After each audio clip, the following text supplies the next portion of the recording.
tema da mensagem hoje é o poder da gratidão, primeira parte. Primeira parte hoje, nós vamos dar continuidade na semana que vem. O poder da gratidão. O que é que a gratidão pode fazer na nossa vida? O que ela produz na nossa vida? Eu vou ler a primeira parte e vocês complementam. Deem graças ao Senhor, porque Ele é bom. Pode ser melhor na próxima. Deem graças ao Deus dos deuses. Deem graças ao Senhor dos senhores, ao único que faz grandes maravilhas, que com habilidade fez os céus, que estendeu a terra sobre as águas, aquele que fez os grandes luminares, o sol para governar o dia, a lua e as estrelas para governarem a noite. Aí vamos pular agora para o 23. Aquele que se lembrou de nós quando fomos humilhados e nos livrou dos nossos adversários. Aquele que dá alimento a todos os seres vivos. Agora juntos. Deem graças ao Deus dos céus. O seu amor dura para sempre. Dê um brado de louvor ao Senhor por isso. O seu amor dura para sempre. Esse salmo é uma expressão desse contínuo amor. E é sobre isso que eu quero falar. Gente, eu não sei se vocês perceberam na sequência. Observem que os 3 primeiros versículos, voltem ao texto comigo, agora nós vamos começar a entender. A gratidão que se dá ao Senhor refere-se ao que Ele é. Veja bem, deem graças ao Senhor porque Ele é bom. É a gratidão a Deus pelo que Ele é bom. No segundo versículo, deem graças ao Deus dos deuses. Ele também é o quê? O Deus dos deuses. É algo que tem a ver com o que Ele é. Dá graças a Deus, ao Senhor pelo que Ele é. No 3, a mesma lógica continua. Deem graças ao Senhor dos senhores. Ele é o Deus dos deuses. Ele é bom e Ele é Senhor. Amém, gente? O salmista não colocou aqui uma ordem aleatória. Pela inspiração do Espírito Santo, o salmista começa com aquilo que é realmente o prioritário. Nós nunca podemos dizer que todas as coisas são prioridade. Você já percebeu que tem hora que você diz assim, olha gente, para mim essa semana prioridade 1 é ir no médico. Não é verdade? Você não pode dizer que é prioridade 1 ir no médico, ir trabalhar, estudar, terminar a tese de doutorado. Você nunca vai dizer isso. Porque as prioridades são prioridades.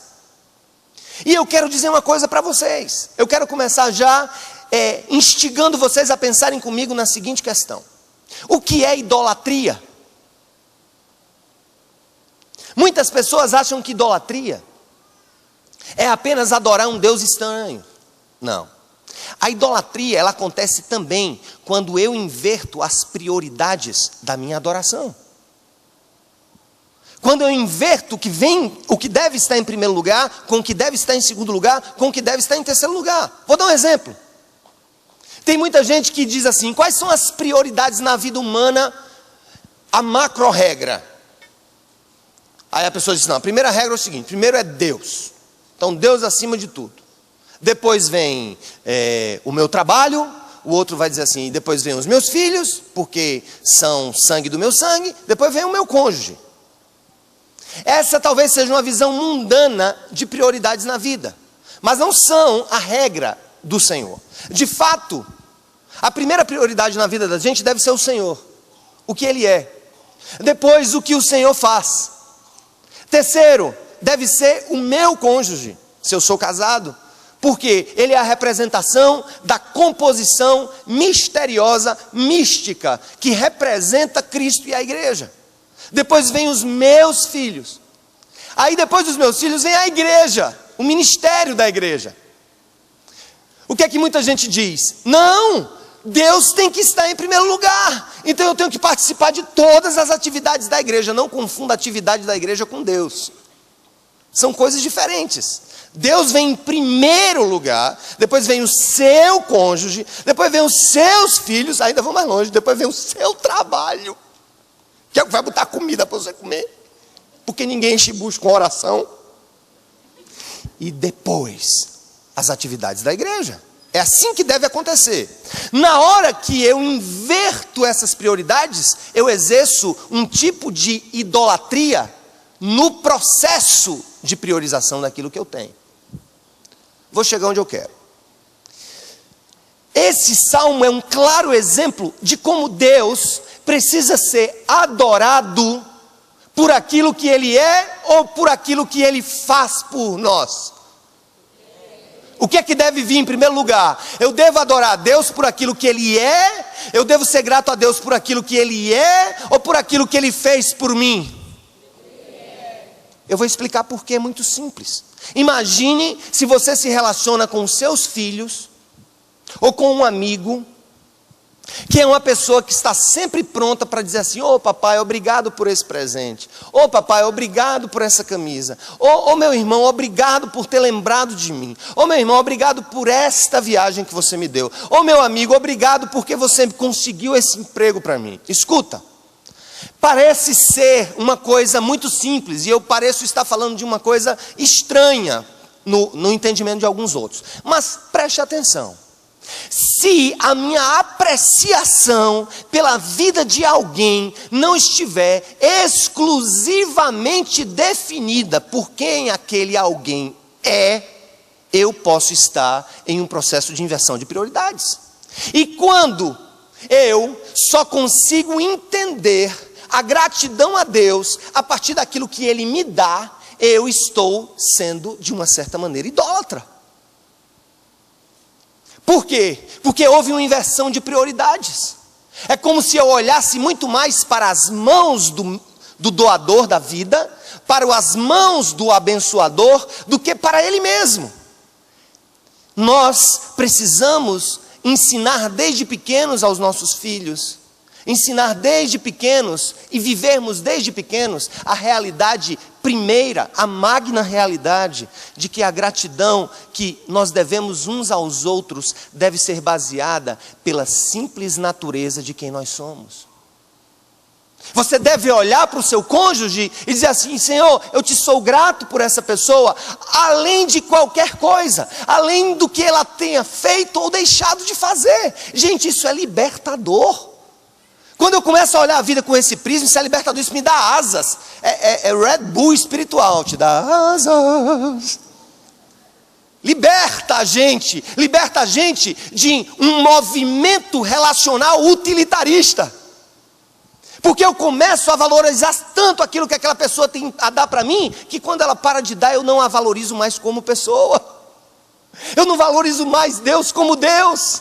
Eu passo a valorizá-lo pelo que Ele me dá. Aí você me pergunta: é errado agradecer e ser grato a Deus pelo que Ele dá? Não, desde que venha primeiro a gratidão pelo que Ele é. Não inverta a prioridade. Se você inverter a prioridade, você pode estar soando santo na sua ação, mas você não passa de um idólatra. Se você só é capaz de vir ao culto, de vir à igreja, ou de participar de alguma coisa em um processo de retribuição ou de agradecimento por algo que Deus fez na sua vida, cuidado. Porque a gratidão genuína começa com a seguinte concepção no coração: eu sei o que Deus significa para mim. Eu sei quem Ele é para mim. Eu sei o que Ele é. Eu sei da sua grandeza, da sua santidade, da sua soberania, da sua majestade. Senhor, eu te sou grato porque Tu és Deus em minha vida. Aleluia! E aí eu me lembro da história de um casal. Eu quero contar essa história para vocês. Vocês já devem ter ouvido essa história, ou de mim ou de outra pessoa, ou não. O cidadão, ele tinha uma esposa muito cuidadosa, muito carinhosa, uma mulher de Deus. Cozinhava muito bem, agradava os filhos, agradava o marido, honrava o seu lar, honrava a sua casa, honrava as pessoas que estavam ao seu lado. Era uma mulher ativa, era uma mulher extremamente doadora de dádivas e de bens, sempre responsiva, sempre com um sorriso, sempre muito grata pelas pequenas coisas da vida. E essa mulher veio a ser acometida do mal de Alzheimer. E ela começou a passo, para quem conhece essa doença, ela é uma doença que não há, você pode tentar controlar, paralisar o processo de expansão, mas é uma doença degenerativa. E em alguns casos, a pessoa vai passando o tempo, ela vai esquecendo quem ela é, ela vai esquecendo quem são as pessoas que ela ama, ela vai perdendo o contato com a sua própria história. E nos casos terminais, a pessoa se torna um vegetal, numa cama, deitada, dependente de todos, alheia, aérea. E aí, esse marido começou a cuidar da sua esposa nesse processo. Ela já não mais tinha condição de sair sozinha, ele sempre saía com ela, porque ela se perdia, ela não sabia onde estava. Depois ela começou a se esquecer quem eram seus filhos, ela começou a se esquecer quem era seu marido, e ela foi passando por um processo de total queda física. E esse homem estava lá, todas as noites, todos os dias, expressando o seu amor com palavras. Eu amo você, eu amo você, você é importante para mim. E uma vez um amigo chegou para ele e disse: você é tão novo,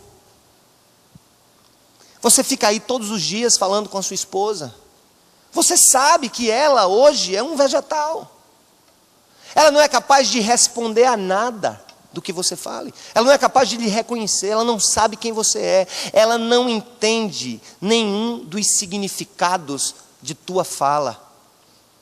E ele olhou para ela, para o amigo, e disse: talvez ela não saiba mais o que eu significo para ela, mas eu sei muito bem o que ela significa para mim.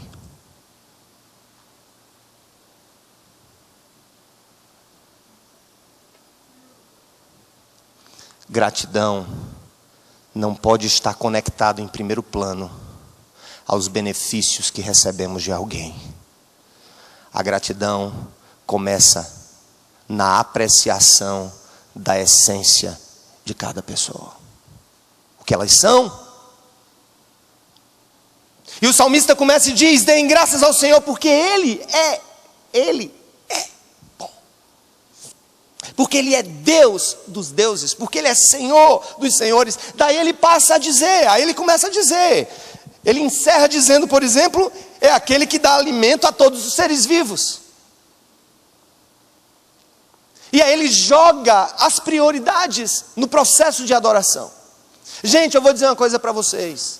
Entender esse processo, entender quem Deus é, entender a importância de sermos gratos nas pequenas coisas da vida é libertador. É libertador. Nós vivemos em um tempo onde a utilidade dos relacionamentos é mais importante do que as pessoas envolvidas no relacionamento. A gente está vivendo num tempo em que a utilidade de ser cristão, a utilidade de ser evangélico, aquilo que pode produzir na nossa vida, as mudanças no nosso cotidiano, as mudanças no nosso contexto, são muito mais importantes do que a percepção de quem Deus é. É muito difícil você encontrar alguma pessoa testemunhando na televisão que é grata a Deus, não que ela esteja dizendo errado, é aquilo que eu falei, é a inversão daquilo que realmente interessa. O que é que você vai ouvir a pessoa dizendo em um testemunho? Eu era pobre, não sou mais. Deus fez alguma coisa. Eu era doente, fiquei bom. Deus fez alguma coisa. Eu estava no Caritó, arranjei um noivo. Deus fez alguma coisa. Entendem? É difícil hoje você ouvir alguém abrir a boca e dizer assim: Senhor, eu sou grato a Ti porque Tu és Deus, aleluia. Eu sou grato a Ti porque Tu és Senhor dos senhores. Eu sou grato a Ti porque Tu és o meu Senhor.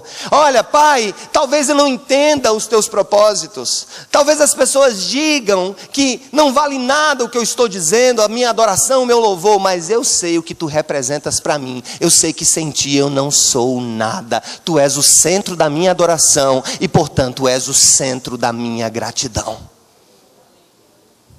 Gratidão e adoração são dois conceitos que andam lado a lado quando se refere ao nosso relacionamento com o Senhor. A melhor maneira de adorar a Deus é sendo grato a Ele.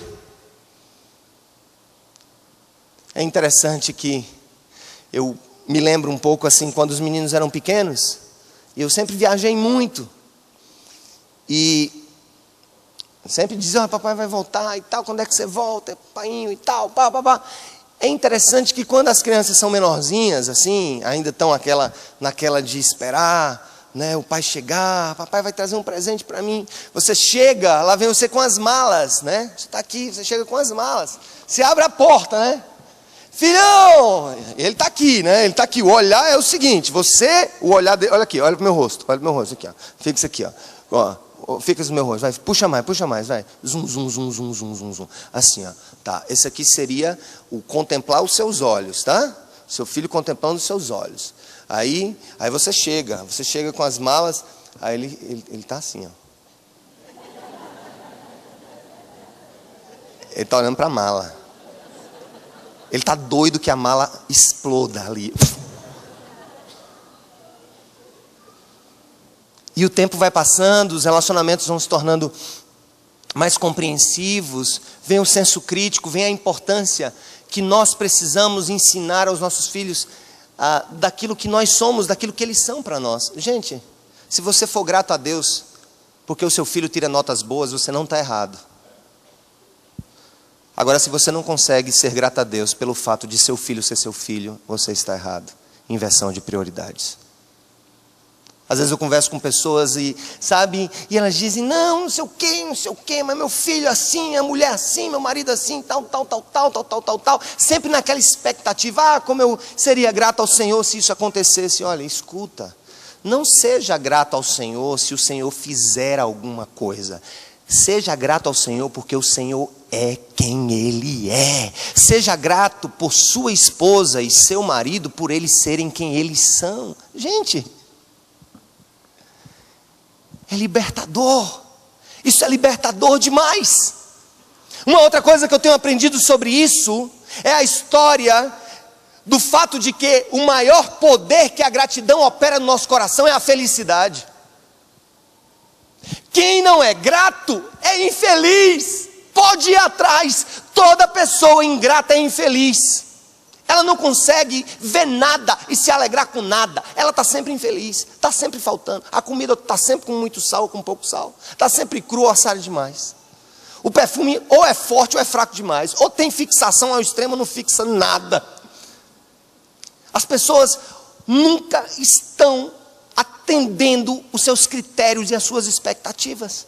O carro nunca é bom, a casa nunca está boa. Depois de tudo, o cara olha assim, tem a casa, deu uma casa, deu um apartamento, deu uma casinha lá em Mangabeira, o que quer que seja, o cara entra na casa, ele não consegue nem contemplar a casa, ele já olha para a tomada está torta.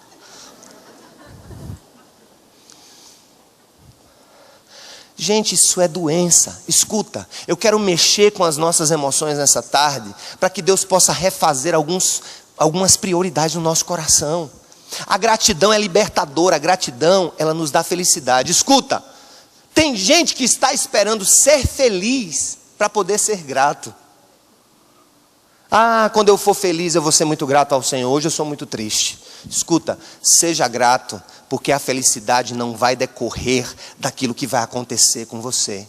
Vai ser baseada naquilo que você descobriu que Deus é e quem você é para Deus. Amém, irmãos? Amém, amados? Nessa hora a gente começa a se libertar de amarras. E eu estava dizendo, por exemplo, o dinheiro.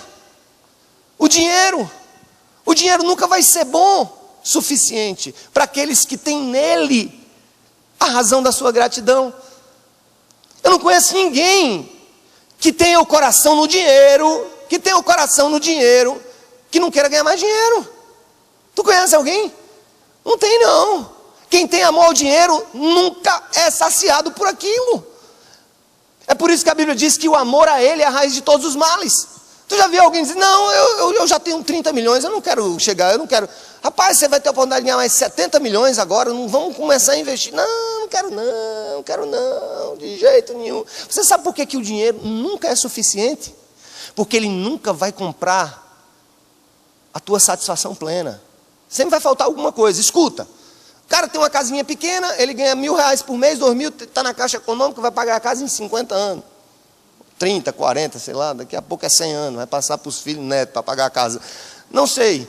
Aí ele vai ganhar mais, ele ganha 10, agora ele quer uma casa maior. Ele não quer morar mais num bairro periférico, ele quer ir para a praia. Aí ele vai para a praia, ele aluga um apartamento, depois de, sabe, aí aumenta o salário dele, ele quer comprar um apartamento maior, ele compra um apartamento de 150 metros.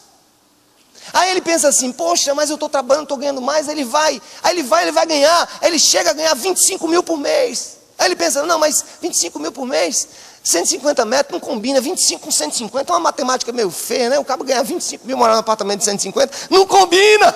Então ele vai e pula, ele compra um maior, ele compra um de 300. Mas o apartamento dele de 300 não é tão bom, porque não é o último do prédio, entendeu? Os meninos do apartamento de cima ficam jogando bola de gude, às 8 horas da manhã. Ele acorda, ele diz, não, agora eu estou ganhando mais, agora eu sou empresário, agora os 50 mil, eu quero uma cobertura de 300 metros. Ele diz, não, agora eu já tenho uma cobertura de 350, 300 metros, eu não preciso, então, agora me preocupar com a cobertura. Mas como eu preciso de uma casa na praia para ser feliz? Aí ele vai, aí compra uma casa na praia, aí depois ganha mais dinheiro, ele diz, agora eu quero um barco. Aí o barco é pequeno, ele diz, o barco é pequeno, não vai ser suficiente para mim. Eu preciso agora comprar um barquinho maior, um barco de alguns pés a mais, um barco de pé de anjo, entendeu? Uma coisa maior, uma coisa grande. Aí eu compro o barco e diz, agora já não dá, eu quero um iate, porque agora eu ganho 150 mil por mês, então eu compro um iate usado. Depois eu vou ter 300, agora o meu alvo vai ser o quê? Um iate novo. Depois que eu compro um iate novo, quem tem iate precisa de uma ilha. Vocês perceberam? Quem não tem mais o que ter de dinheiro, aí diz assim, agora eu quero fazer uma viagem à lua, eu vou pagar uma viagem à lua, então nunca vai faltar. Eu visitei a África em 2004. Para mim foi libertador demais. Para mim foi libertador conhecer pastores e líderes cristãos que moram em zonas extremamente pobres de Moçambique. Eu não sei por que o povo da África ri tanto. Escuta, não tem sorriso mais bonito do que o do africano.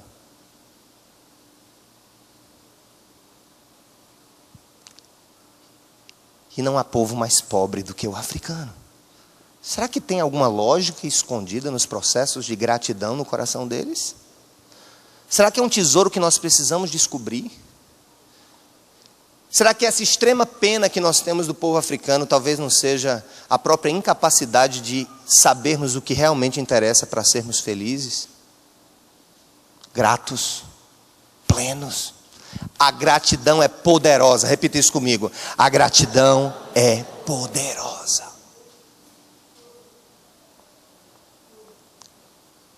Irmãs, eu não quero falar mal de vocês. Mas é um negócio assim que eu vou falar. Tá? É um negócio. Sapato.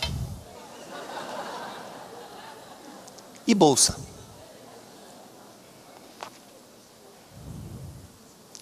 Não tem limite até que você coloque o limite e diga, obrigado, Senhor, porque eu sou muito menos que uma centopeia e tenho muito mais sapato do que eu preciso para cobrir todos os meus pés.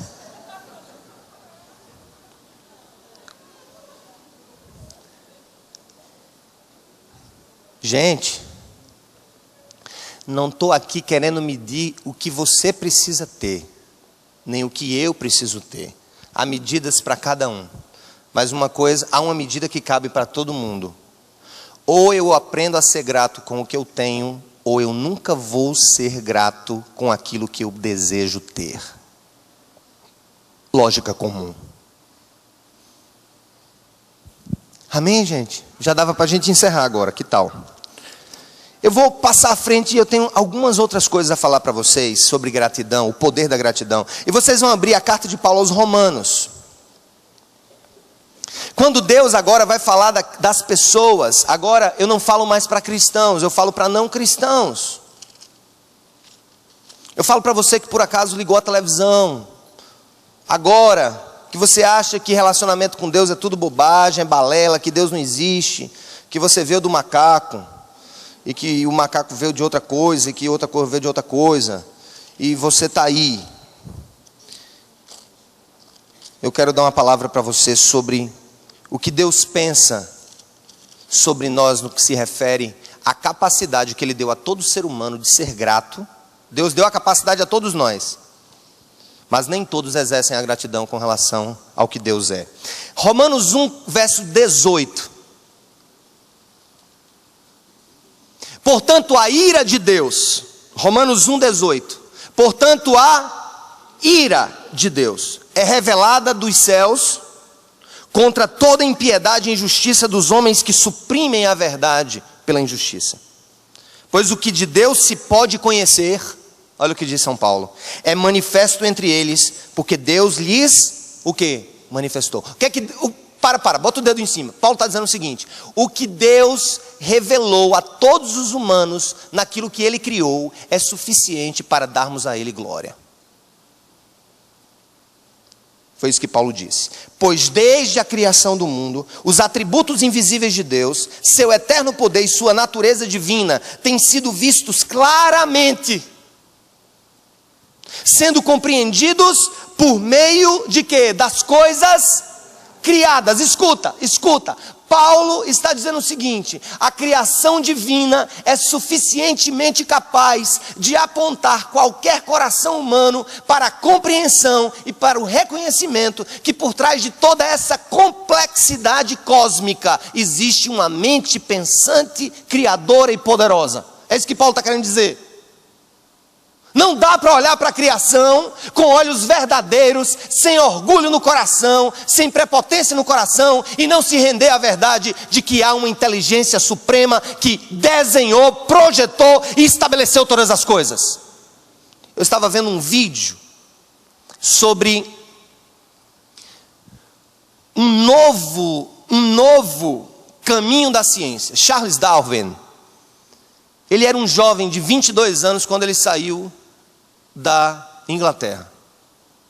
E ele viajou pela costa do Atlântico, passou pelo Brasil, desceu até a pontinha ali da Argentina, na Patagônia, arrodeou a Patagônia, subiu em direção às Ilhas Galápagos, que são território hoje do Equador.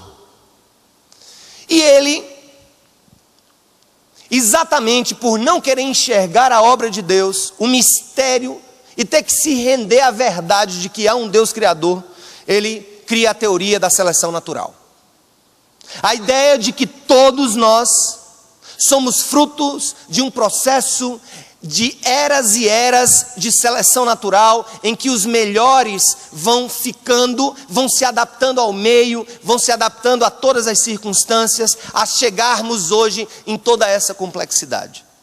E para dar plausibilidade à sua teoria, que infelizmente hoje ainda ocupa as cátedras das universidades, e que nós ensinamos de maneira contrária na nossa escola, não apenas porque é um relato bíblico, mas porque há lógica científica no que eu vou dizer daqui a pouco. Então, Charles Darwin, ele defende a ideia da seleção natural, ou seja, que de milhões e milhões e milhões de anos, uma bactéria, um ser monocelular, unicelular, foi formado através de uma composição de elementos químicos, com condições de aquecimento dentro da água, e ali surgiu do nada a vida a partir de reações químicas. E aquela pequena célula, ela foi se especializando. E o tempo foi passando, ela foi se especializando, e ela se divide, e aquela célula vai formando pequenas criaturas marinhas, que com o tempo saem do mar e vão ganhando perninhas, e as perninhas vão crescendo, e ele vai com mais milhares de anos, ele começa a esticar a cabecinha, assim, para comer o fruto, aí ele tem que ficar em pé, e aí ele vai ficando cada vez mais em pé, e chegou nesse troço chamado humanidade, fruto de uma total, um absoluto acaso. E eu estava vendo alguns textos da chamada teoria do design inteligente, que hoje está sendo abraçada por milhares de cientistas nos Estados Unidos e na Europa, que começaram a encontrar falhas na própria teoria de Darwin. E poucos sabem que quando Darwin escreveu e falou sobre todo o processo da evolução, ele disse que se não conseguisse provar que de fato aquela pequena vida que surgiu de reações químicas pudesse ter gerado tudo que gerou, a teoria dele estava fadada à total destruição. Poucos sabem disso, mas são idólatras do coração humano, são idólatras da ciência, são idólatras do senso de que nós humanos somos capazes de descobrir, somos capazes de desbravar, somos capazes de enfrentar.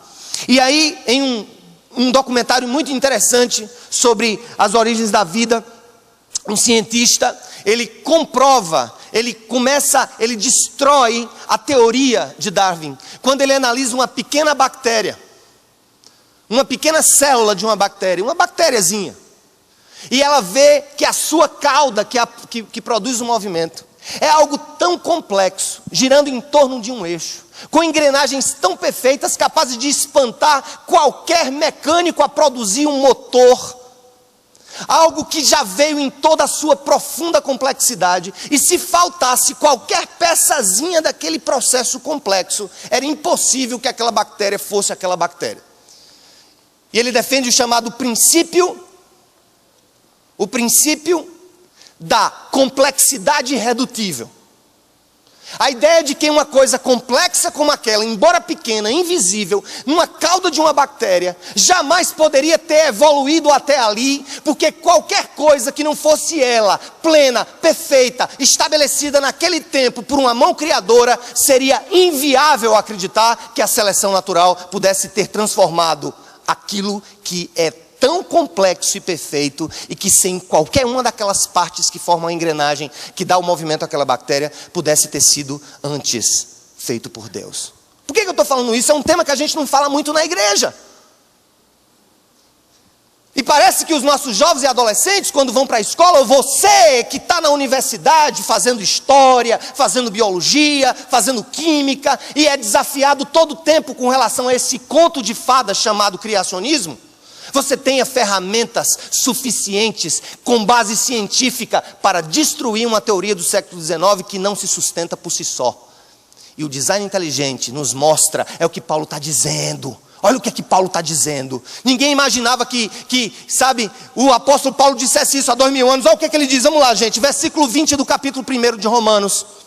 Mais uma vez, vamos lá. Pois desde a criação, os atributos invisíveis de Deus, seu eterno poder e sua natureza divina têm sido vistos como, queridos, como? Claramente, sendo compreendido por meio de quê? Das coisas criadas. De forma que tais homens são o quê, queridos? São o quê? São o quê, queridos? Indesculpáveis. Então eu quero dizer para você que está me assistindo, respeito a sua descrença, respeito às suas teorias darwinianas, mas biblicamente você é indesculpável. Porque o que pode se conhecer de Deus, a própria criação aponta para a sua glória. Você, com toda a beleza da sua inteligência, da sua capacidade cognitiva, crítica, você que acha que o seu conhecimento científico te faz independente nesse mundo, quero dizer para você carinhosamente, você é indesculpável.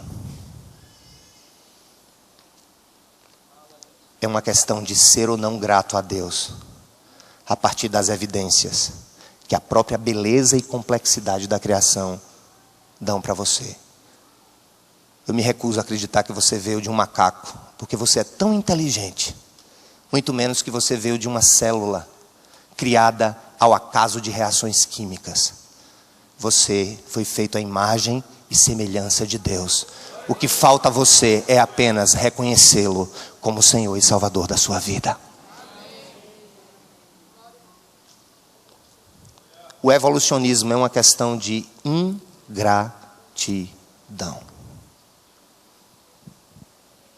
Então, jovem e adolescente, quando pergunta, por que você acredita no criacionismo?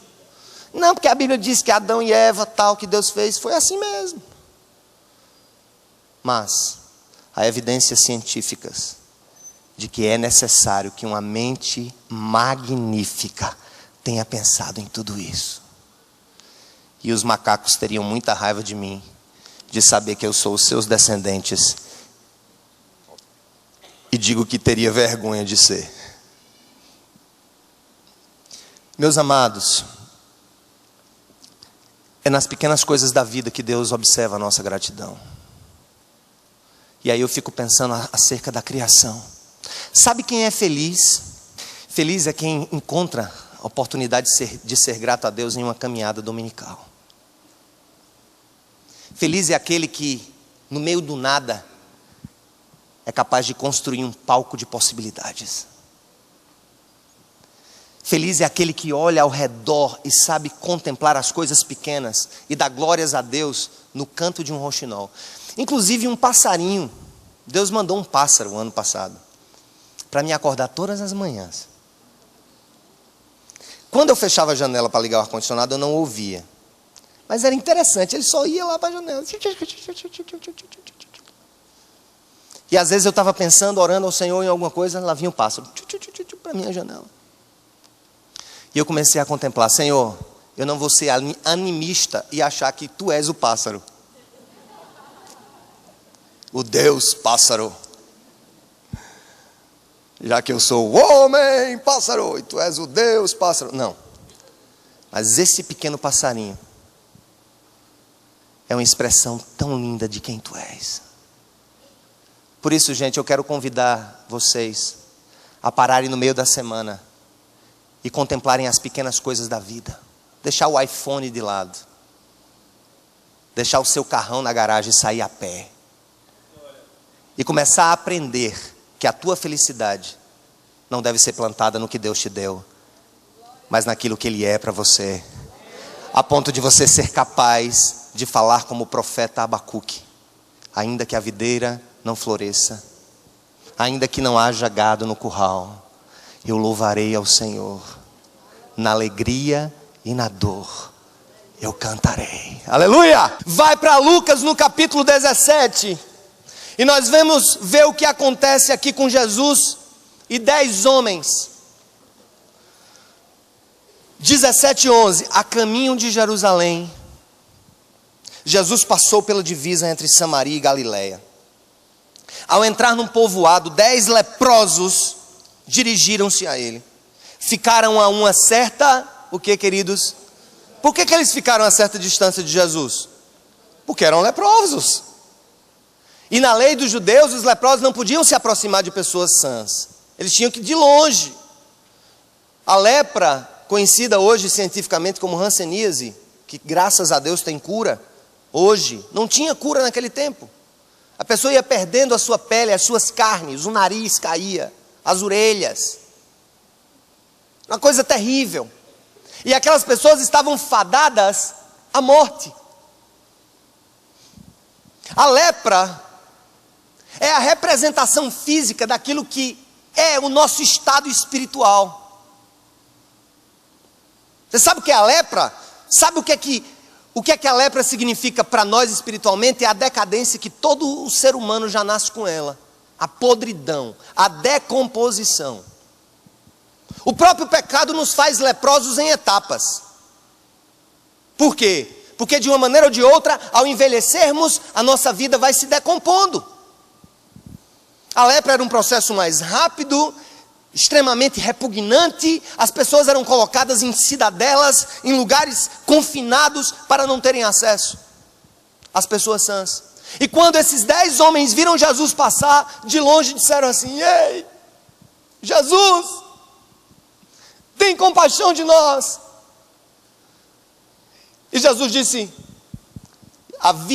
quando acontecia de Deus intervir sobre a lepra, como interviu na lepra de Miriam,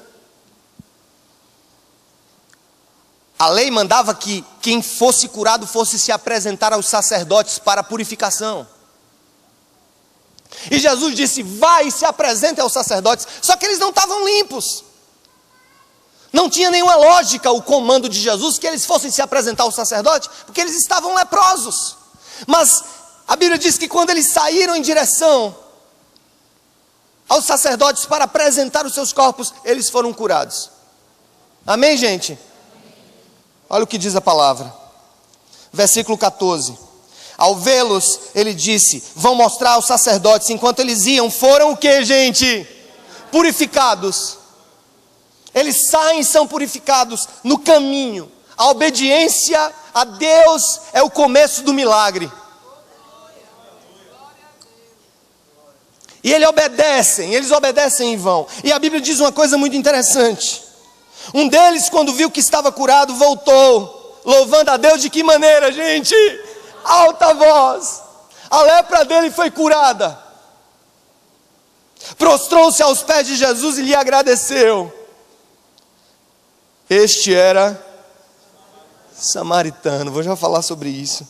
Jesus perguntou: não foram purificados todos os 10? Onde estão os outros 9? Não se achou nenhum que voltasse e desse louvor a Deus, a não ser esse estrangeiro? Então ele lhe disse: levante-se e vá, a sua fé o salvou. Deixa eu falar aqui uma coisa para vocês. Jesus era judeu ou samaritano? Não ouvi. Jesus era judeu ou samaritano? Os samaritanos eram um povo amigo ou inimigo dos judeus? A Bíblia fala de 2 samaritanos, 3 samaritanos importantes, pelo menos no Evangelho. A mulher samaritana, que era uma prostituta que se converteu a conversar com Jesus. O bom samaritano da parábola, que salva um judeu, porque o seu próprio povo não salvou, expressando que ele mesmo, Jesus, representava aquele bom samaritano. E esse samaritano aqui. Um dos 10 leprosos era samaritano. Muito provavelmente os outros 9 eram judeus ou samaritanos? Judeus. Porque ele disse: apenas esse estrangeiro voltou para agradecer. Eu estava tentando entender, gente, a essência desse plano de Jesus ao relatar esse fato. E eu pensei: os judeus eram ou não povo de Deus? Sim ou não? Sim. Mas o povo de Deus, o povo escolhido, foi um povo grato ou ingrato? Quem foi grato? Foi o judeu ou o samaritano? O samaritano era considerado povo misto, povo impuro pelos judeus. Mas o samaritano, foi o único que voltou. Primeira conclusão que eu tiro desse texto, que talvez sirva para cada um de nós: aqueles que são mais próximos de nós são os mais ingratos conosco.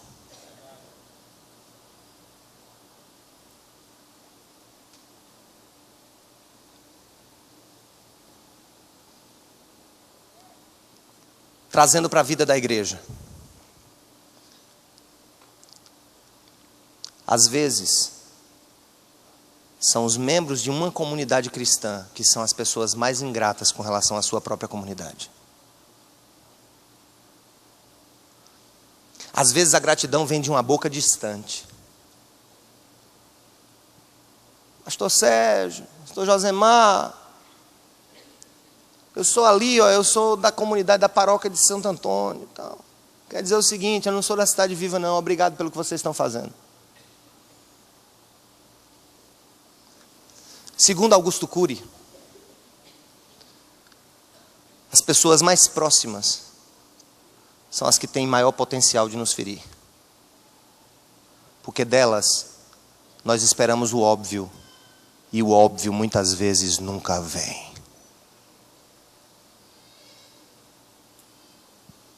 Os 10 não foram curados porque só um estrangeiro voltou para agradecer. Segunda coisa, isso pode representar para nós uma extrema insensibilidade que nós temos àquelas pessoas que Deus nos deu, e a capacidade de olharmos para elas com olhos de gratidão. Gratidão essa que supere cobranças. Se o seu relacionamento é um relacionamento de meras cobranças, onde não há lugar para gratidão a respeito de quem a pessoa é, independentemente dela ser ou não capaz de atender todas as suas demandas, o seu relacionamento será sempre doente. E eu fico pensando, e na igreja? Sabe quem salva a terceira conclusão que eu cheguei? É que Jesus disse assim, é como se ele dissesse: o meu povo, que se julga mais especial, que tem visto a minha mão agindo, que viu mais uma vez a minha mão agindo, olha para mim como se eu fosse servo deles, e não temos que agradecer necessariamente ao que um escravo faz por nós. Sabe o que é que eu vejo por trás das palavras de Jesus? A expressão de uma insatisfação de Deus com relação ao seu povo. Por quê? Por estar tão acostumado a ser abençoado por Deus, entrou no automático e não sabe mais qual é o valor de ser grato dia após dia. E se Deus não realizar coisas maiores na minha vida do que realizou na semana passada, Ele não será mais digno da minha gratidão, porque aquilo passa a ser como uma obrigação da divindade que eu louvo. E eu quero bater nesse ponto, quero bater para quem está assistindo em casa, quero bater para quem está aqui. Cuidado, vamos destruir o altar da idolatria que é construído pelas mãos e pelas bênçãos de Deus. No final das contas, nós adoramos o que Deus nos dá e não aquilo que Deus é.